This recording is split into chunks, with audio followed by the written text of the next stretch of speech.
Somewhere in a scrapyard in England, in the last months of the war, a mechanic ran a torch across the fuselage of a P-51B Mustang. 4363E5. The aircraft had taken too much damage on too many missions, and the Army Air Forces had written it off. The metal was cut into pieces. The pieces went into the war effort like everything else. Nobody photographed the moment. Nobody saved a panel. But if you had been standing there, you would have seen something painted just below the cockpit rail. 2 Chinese characters. In yellow. Ding Hao, it meant, roughly, very good. That aircraft, in the winter of 1944, had been flown by one man on one morning in a way that fighter pilots would still be talking about 80 years later. The pilot came home. The airplane did not. And between the moment he climbed out of it at an English airfield and the moment somebody's torch cut it apart, something happened in the skies over central Germany that changed how the Second World War was going to end. This is a story about that morning.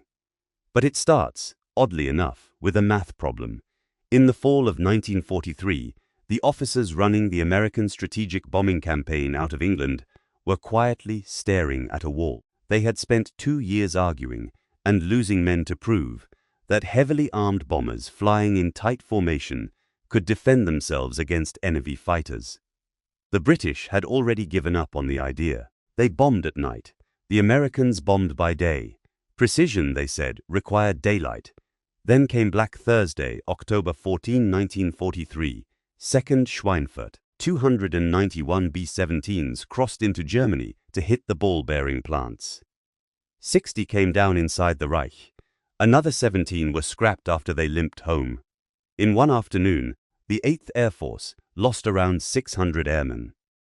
If you did the arithmetic on the losses per mission and the required tour of 25 missions, the answer came out to a number no crew chief wanted to say out loud. Statistically, the men had almost no chance of finishing their tours alive. The math wasn't the whole problem. The problem was that the math had a cause, and the cause was fuel. American fighters could escort the bombers as far as the German border. The P-47 Thunderbolt, magnificent as it was, ran out of range around Aachen even with drop tanks. After that, for hundreds of miles into the heart of Germany, the bombers flew alone. That was where the Luftwaffe waited. That was where the men died. Lieutenant General Ira Eaker, commanding the 8th Air Force from his headquarters at Pine Tree outside London, had run out of solutions.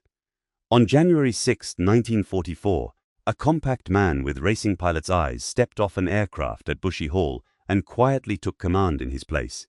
Jimmy Doolittle, MIT-trained, air race champion, and the man who had led 16 B-25s off the deck of the carrier Hornet to bomb Tokyo in April 1942. He had 5 days before the next major raid.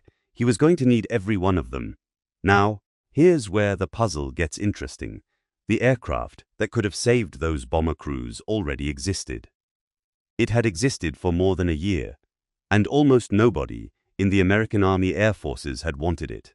Back in the spring of 1940, a British purchasing commission had walked into a hangar in Inglewood, California, and asked North American Aviation to build Curtiss P-40 Warhawks under license. The company's president, James Dutch Kindleberger, said he would rather design them something better from scratch.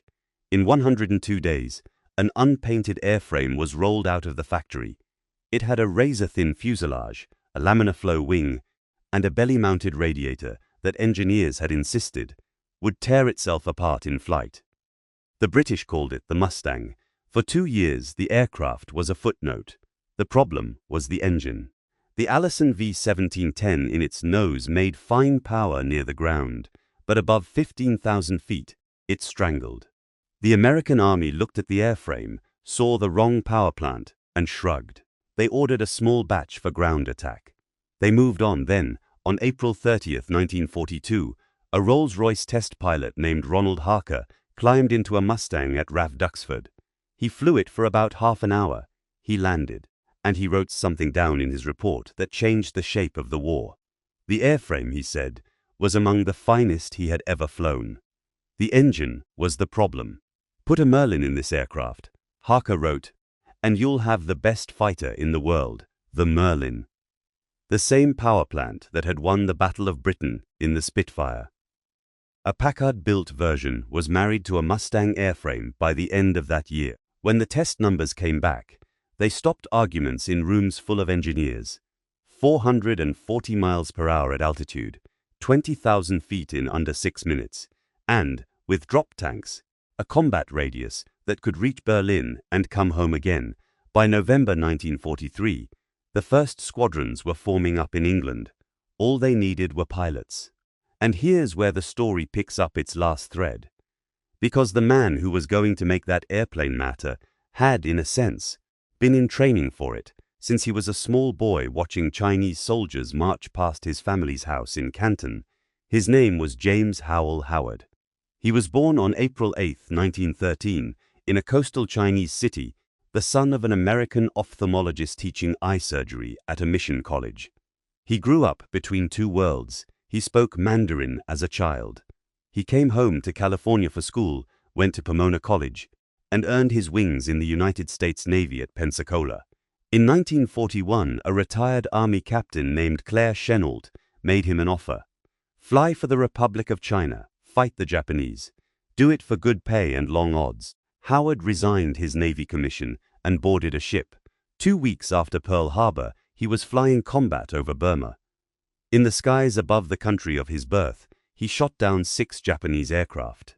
He learned that the most important weapon a fighter pilot carried was his patience. He learned to see the enemy first, and to fire in short, controlled bursts. And when the American Volunteer Group was disbanded on July 4, 1942, he came home, accepted a commission in the Army Air Forces, and by the summer of 1943 was leading the 356th Fighter Squadron of a brand new unit called the 354th Fighter Group. The 354th was, on paper, the wrong unit for what was about to happen. It didn't belong to the 8th Air Force at all. It belonged to the 9th, whose job was tactical support for the invasion of Europe that everyone knew was coming. The 9th had the Mustangs. The 8th had the bombers that desperately needed Mustangs. So a quiet arrangement was made. The 354th stayed on the 9th's paperwork, but when it flew missions that mattered, it answered to 8th Fighter Command. By the first week of January 1944, they were flying shakedown sweeps over occupied France and the German coast. German radar operators had started to notice something. A new escort fighter was appearing farther inside Europe than any American aircraft had ever reached. They didn't know what it was yet. They didn't know it could reach them. They had 5 days to figure it out. Before I get to that morning, if this kind of research-driven history is what you come here for, the kind where the small details actually add up to something, take a second to subscribe. It helps this channel keep telling stories the textbooks skip. Now back to January 11, 1944, alarm clocks went off at 4 in the morning across East Anglia. In Nissen huts scattered around more than 40 airfields, young men opened their eyes to corrugated iron ceilings and the smell of damp wool and coal smoke. In the officers' mess at Deenethorpe, home of the 401st Bombardment Group, the briefing curtain came down at 5. The red yarn on the map ran east across the North Sea, over the Dutch coast, and deep into central Germany. It ended at 3 cities, Oschersleben, Halberstadt, Braunschweig, about 100 miles southwest of Berlin. The targets were aircraft factories. The Ego Flugzeugwerk at Oschersleben, building Focke-Wulf 190s. The Junkers plant at Halberstadt, building Ju-88 wings. The Wagam works near Braunschweig, building the twin-engine Messerschmitt 110s that carried rockets and fired them into bomber boxes from beyond machine gun range. The math was clean and cruel. The Americans were being sent to destroy the very factories that were building the aircraft that were rising to kill them.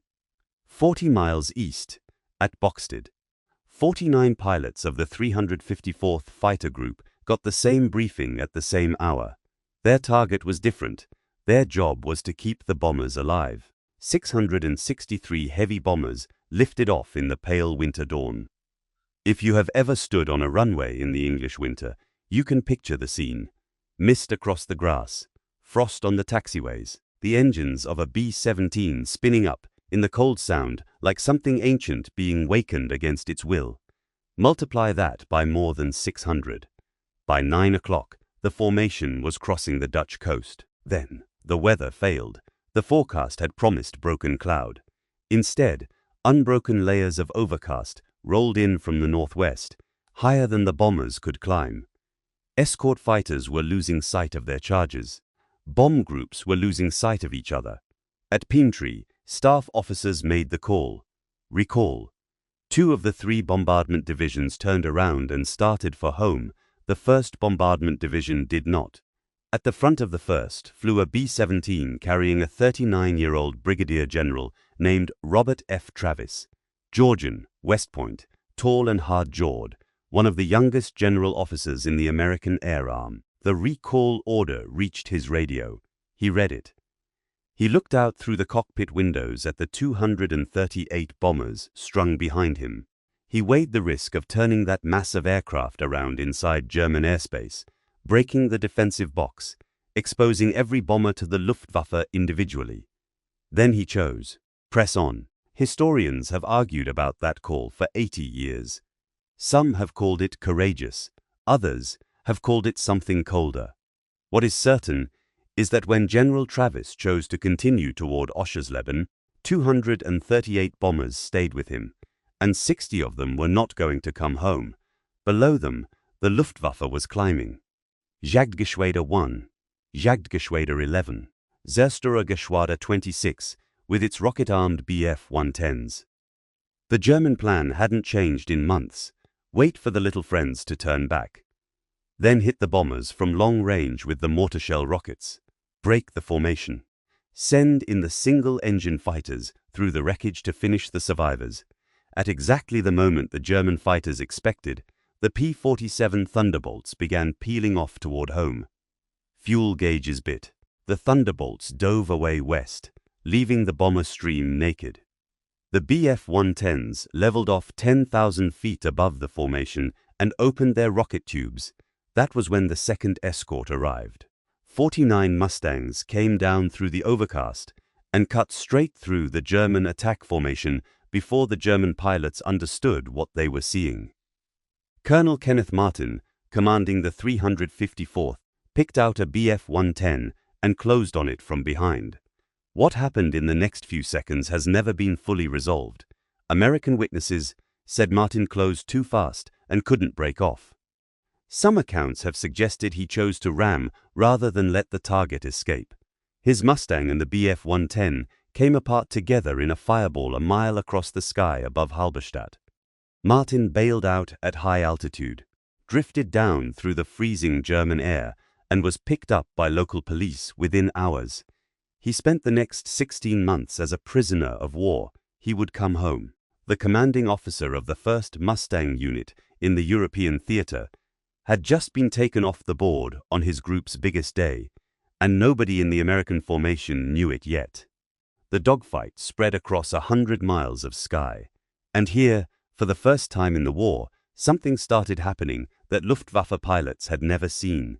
They tried to disengage. They rolled onto their backs and dove for the deck, the way they had escaped from Thunderbolts for 2 years. The Mustangs came with them. An Oberleutnant of Jagdgeschwader 11 later wrote that he had made his intercept run confident the escorts overhead were the usual shorter-range P-47s. When the first Mustang closed on his wingman and stayed with him through a full split S at high speed, he understood in that instant that everything the Luftwaffe had believed about the range and performance of American fighters was wrong. He was one of the ones who lived to write it down, somewhere above the battle.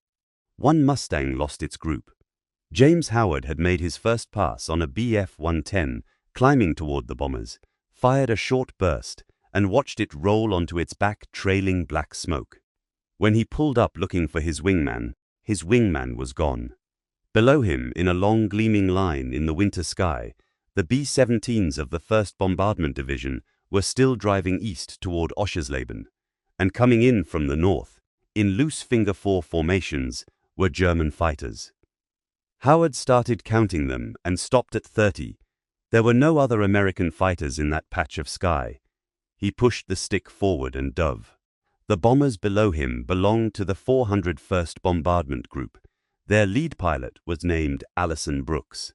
A tail gunner in one of the ships saw the Mustang come down out of the sun and started to shout a warning over the intercom.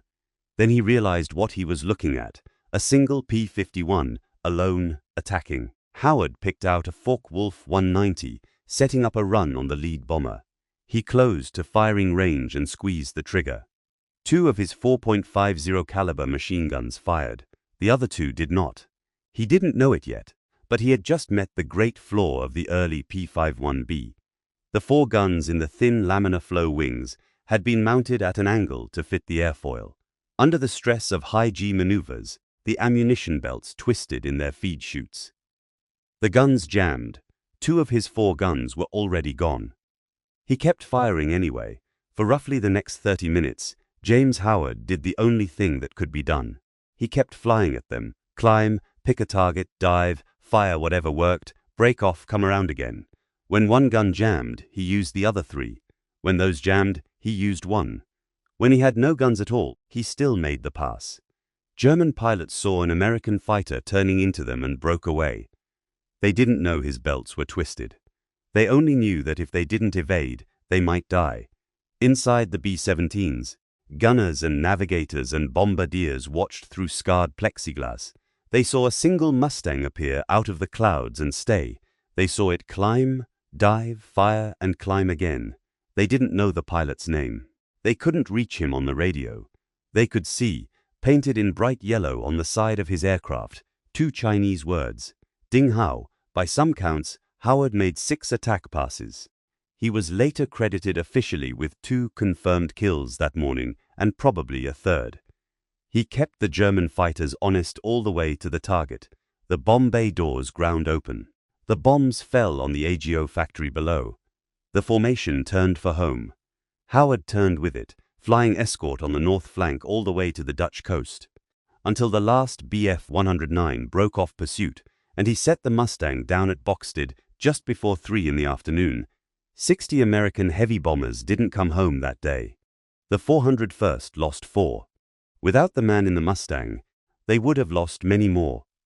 When Howard walked into the debriefing hut, the intelligence officer asked him what had happened. Howard thought about it. He said he had gotten separated from his group, that he had found a bomber formation under attack, and that he had done what he could. He asked whether the bombers had made it home. The officer didn't know yet. Howard nodded, signed the report, and went to find something to eat. 40 miles north, at Deenethorpe, Colonel Harold Bowman was listening to his own pilots describe a single Mustang that had appeared out of the overcast and stayed with them through the target run. Nobody had seen the pilot's face. Everyone had seen 2 Chinese characters painted on the fuselage. Bowman picked up a telephone and started calling every fighter group within escort range of Oschersleben, asking the same question at each base. At Boxted, the answer came back. Major James H. Howard, a New York Times reporter named Frederick Graham, arrived at Boxted the following Monday. Howard didn't want to be interviewed. He agreed because his commander told him to. He answered questions in short, even sentences. When Graham asked him what he had been thinking as he attacked 30 enemy fighters alone, Howard said he had seen a job that needed doing. When Graham asked him whether he had been afraid, he said he had been busy. The story ran on January 19, 1944. One-man Air Force bullet tells his feat. The next morning, James Howard was famous. Letters began arriving at Boxted from parents of B-17 crewmen thanking him for their sons' lives. He read some of them. He wasn't quite sure how to answer. On June 5, 1944, on the eve of the invasion of Normandy, General Karl Spaatz pinned the Medal of Honor to Howard's tunic on a windswept airfield in England. He remains the only fighter pilot in the entire European theater of operations to have received the medal and lived to wear it. The only other American airman awarded the Medal of Honor for aerial combat in Europe was Lieutenant Colonel Leon Vance of the 489th Bombardment Group, who received it posthumously for keeping a shot-up B-24 aloft over Normandy on June 5, 1944, the same day Howard's medal was pinned to his own chest. Vance died on a transport aircraft that vanished over the North Atlantic 7 weeks later. 2 men. One survived. By the time Howard wore the medal, everything about the air war over Europe had shifted. Doolittle had walked into his headquarters at High Wycombe at the end of January 1944 and given an order that broke 60 years of doctrine. American fighters were no longer chained to the bombers. They would be released ahead of the bomber stream to hunt. The bomber crews complained. They wanted their little friends where they could see them. Doolittle didn't care. He had studied the arithmetic of Schweinfurt. He had studied January 11. He understood that as long as American fighters flew defense, the Luftwaffe chose when and where to fight. And as long as the Luftwaffe could choose, the Luftwaffe could survive. He was going to take that choice away. Between February 20th and February 25th, 1944, the 8th flew what history remembers as Big Week.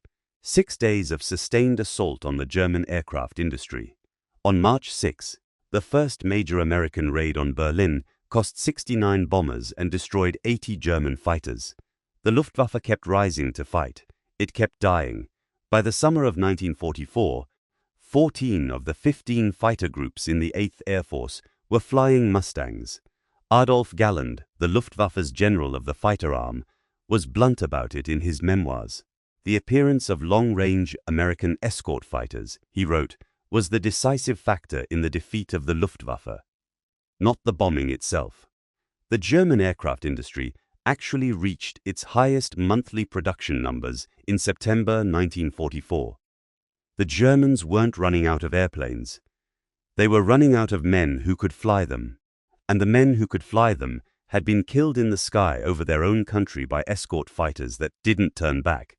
Howard's Mustang, serial number 43-63 the aircraft called Ding Hao, didn't survive the war. After Howard rotated home in the spring of 1944 to help train new fighter pilots at bases across the American Southeast, the airplane was flown by other pilots of the 354th. It was eventually damaged past economic repair and scrapped. Not a piece of it is known to exist today. James Howard came home. He married. He raised a family. He went into business in St. Louis, then Florida, and eventually ran a small airport near St. Petersburg. In 1991, at the age of 78, he published a memoir. He called it Roar of the Tiger. It's a quiet book, written by a man who had never quite understood why so many people wanted to know his story. He died in Bay Pines, Florida, on March 18, 1995. He was 81 years old. Brigadier General Robert Travis, who had chosen to press on toward Oschersleben after the recall, went on to command combat wings in the Pacific. He rose to Major General after the war. On August 5, 1950, he was killed in the crash of a B-29 at Fairfield Suisun Air Force Base in California. The base was renamed in his honor. If you've ever flown out of Travis Air Force Base, a lot of Americans have, especially anyone who deployed to the Pacific during Vietnam or served in the Gulf. That's the name. That's the man who was in the lead ship on January 11, 1944. Colonel Kenneth Martin came home from the prison camp at Stalag Luft I in May 1945. He resumed his career, retired as a colonel, and, like most men who had seen what he had seen, rarely spoke about the war. The old men who were boys in Oschersleben, when the bombers came, still remember. Some of them, the day the sky filled with contrails, and the smoke rose from the factory beside the railway. Somewhere in the archives of the United States Air Force is a debriefing report written in the flat, careful language of an intelligence officer describing the actions of Major James Howell Howard on the morning of January 11, 1944. The document runs a few pages. It does not use the word hero. Howard would not have permitted it. The men whose lives he saved that morning are the reason we remember him. They were the ones who told the story. They were the ones who, in a debriefing hut at Dienerthorpe that afternoon, described a single Mustang appearing out of the clouds when they had no reason to expect help. They were the ones who, in the years that followed, wrote the letters and gave the interviews. If you've stayed with me this far, thank you. Stories like this one live or die on whether people share them. If someone in your family flew in an 8th Air Force bomber or ground-crewed one, leave their name in the comments. This channel exists to keep those names in the air, because on the morning of January 11, 1944, in the sky above a factory town most Americans had never heard of, the balance shifted. The range of an American fighter, the courage of a single American pilot, and the arithmetic of a war that had gone on too long, all came together over central Germany. The Luftwaffe would keep fighting for 16 more months.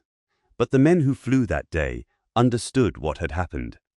The hunters had become the hunted, and the American bombers, for the first time in the long, terrible history of the Daylight Air War, had a friend who could go all the way with them, all the way to the target, all the way home.